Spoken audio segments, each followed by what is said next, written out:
Good morning बच्चों। आज हम पढ़ेंगे लेसन नंबर 4, कौन बनेगा निंगथऊ राजा। निंगथऊ का राजा कौन है बनेगा। ठीक है, ये एक ऐसे राजा की कहानी है जो अपनी प्रजा को बहुत प्यार करते हैं और प्रजा को ही नहीं, पेड़ पौधों को, जीव जंतुओं को, सबको प्यार करते हैं। तो राजाओं की एक परंपरा रही होती है कि उसके बाद उसका पुत्र जो है उस राज्य को संभालता है, यानी उसका बड़ा पुत्र जो होता है वो राजा बनता है। लेकिन निंगथऊ में ऐसा नहीं हुआ।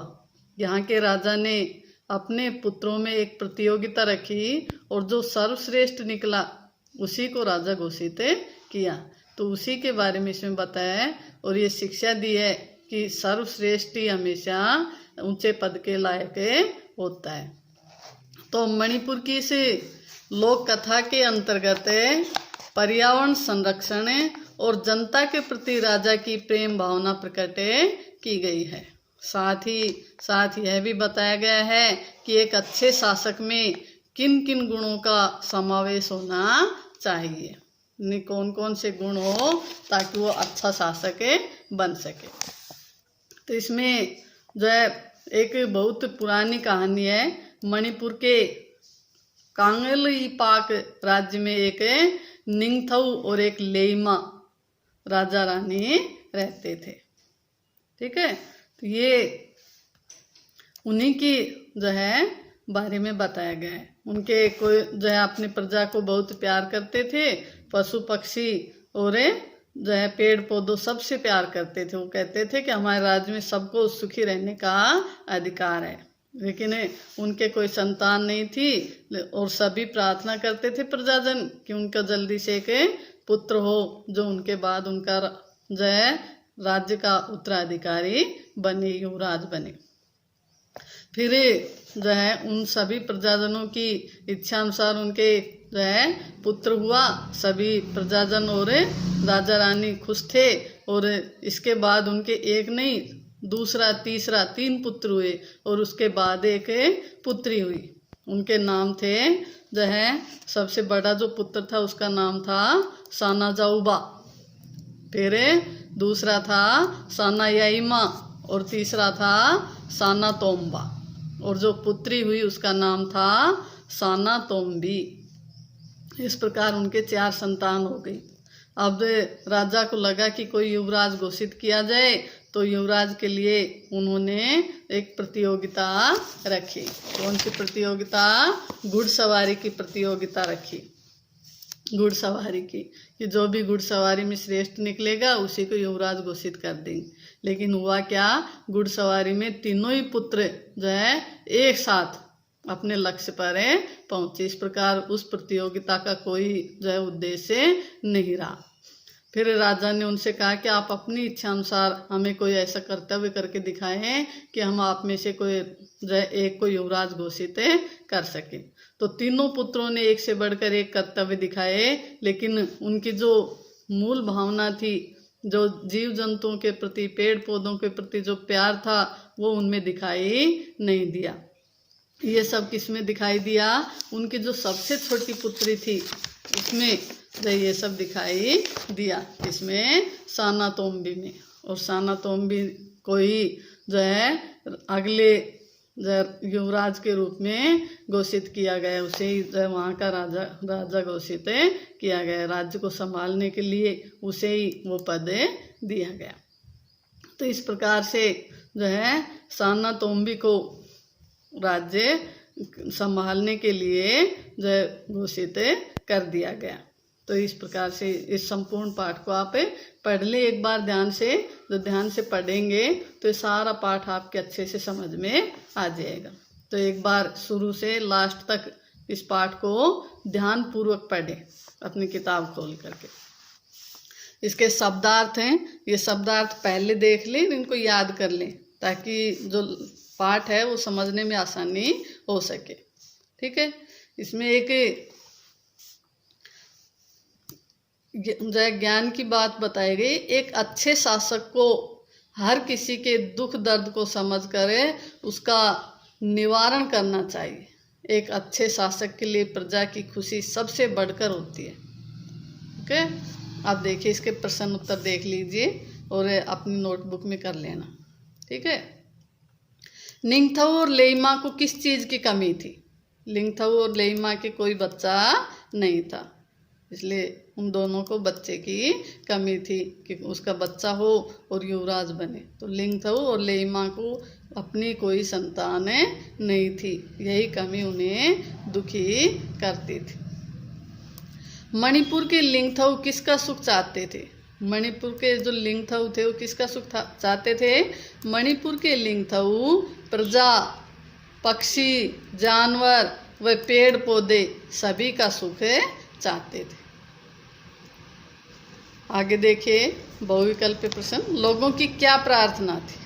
लोगों की प्रार्थना थी कि जय राजा रानी दोनों को एक पुत्र प्राप्त हो जो युवराज बन सके।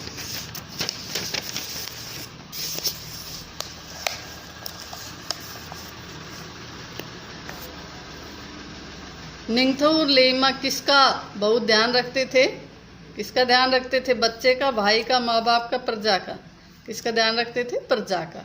अपनी प्रजा का बहुत ध्यान रखते थे। लोग किसकी ताल पर नाच उठे पर मीठी धुनें छेड़ी? किसकी ताल पर नाचे और मीठी धुन छेड़ी?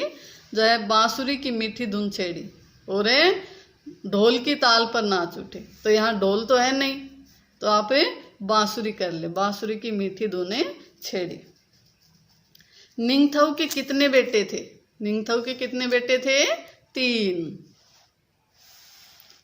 निंगथऊ के तीनों पुत्र और पुत्री का क्या नाम था? निंगथऊ के जो तीनों पुत्र और पुत्रियां हैं उनके नाम बताइए। इनके नाम हैं निंगथऊ के पुत्र और पुत्रियों के नाम। ये देखिए, जो है सबसे बड़ा पुत्र है साना जाऊबा, दूसरे नंबर का साना याइमा और तीसरा साना तोम्बा, और पुत्री का नाम था साना तोम्बी। ठीक है, अगला क्वेश्चन देखिए। कुछ समय पश्चात परिवार में क्या खुशी आई? कुछ समय पश्चात लेइमा ने एक पुत्र को जन्म दिया, यही खुशी पूरे परिवार में और राज्य में छाई। तीसरा देखिए, निंगथऊ ने तुंगी निंगथऊ चुनने के लिए क्या शर्त रखी और उसका क्या परिणाम हुआ? निंगथऊ ने तुंगी निंगथऊ रखने के लिए क्या शर्त रखी थी?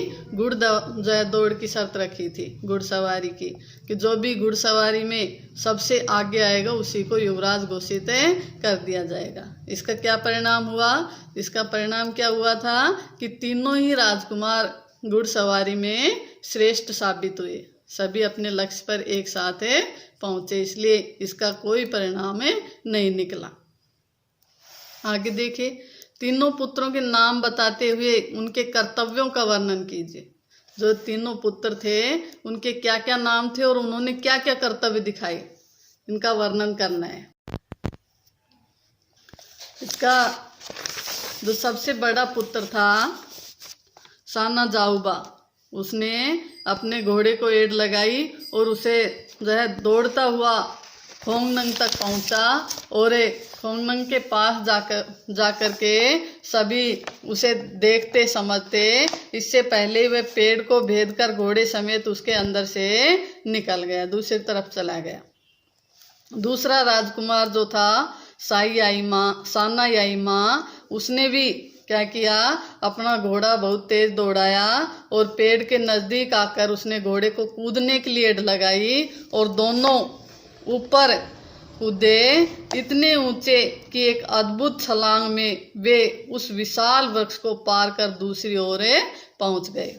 और जो तीसरा राजकुमार था साना तोम्बा, उसने भी खोंगनंग की ओर घोड़ा दौड़ाया और पलक झपकते ही उसे जड़ से उखाड़ डाला। बड़ी शान से फिर उसने पेड़ को उठाया और निंगथऊ और लेइमा के सामने जाकर रख दिया। इस प्रकार से तीनों पुत्रों ने अपने अपने कर्तव्य दिखाए। अगला देखिए, निंगथऊ ने तुंग निंगथऊ किसे चुना और क्यों? निंगथऊ ने अपना तुंग निंगथऊ अपनी सबसे छोटी पुत्री साना तोम्बी को चुना। क्यों चुना? उन्होंने बताया कि जो छोटी साना तोम्बी है वो खोंगनंग की चोट लगी तो उसे दर्द हुआ। उसी ने हमें याद दिलाया कि खोंगनंग में भी जान है। साना तोम्बी दूसरों का दर्द समझती है, उसे मनुष्य, पेड़ पौधे, जानवर, पक्षी सबकी तकलीफ महसूस होती है। इसलिए इसी को जो है मैं उसी को कांगल पाक की अगली लेइमा घोषित करता हूँ। इस प्रकार से जो है निंगथौ ने अपनी छोटी पुत्री साना तोम्बी को जो है अगली लेइमा घोषित किया। अगला प्रश्न देखिए, क्या आपके अनुसार निंगथौ चुने जाने की यह परंपरा उचित है? यदि हाँ तो क्यों, यदि नहीं तो क्यों नहीं? हमारे अनुसार भी ये जो निंगथौ राजा ने जो परंपरा चुनी ये उचित है, क्योंकि जो योग्य होता है, जो समाज की सेवा करना जानता है, जो अपने जो है लक्ष्य पर तक पहुंचने के लिए उनके अंदर जो भावनाएं हैं वो जीवित रहती हैं, ऐसा ही जो युवराज होना चाहिए, ऐसे ही राजा जो है राजा चुनना चाहिए। जो राजा अपनी प्रजा की भावनाओं को समझ सके, अपनी प्रजा का ध्यान रख सके और प्रजा के साथ अपने जो है पर्यावरण का भी ध्यान रखे, पेड़ पौधे, पशु पक्षी सबका ध्यान रख सके, ऐसा ही राजा उचित होता है। इसलिए उन्होंने जो ये परंपरा चुनी राजा चुनने की, ये श्रेष्ठ थी, क्योंकि इस परंपरा से उन्हें उचित राजा मिल गया। ठीक है, थैंक यू बच्चों, धन्यवाद।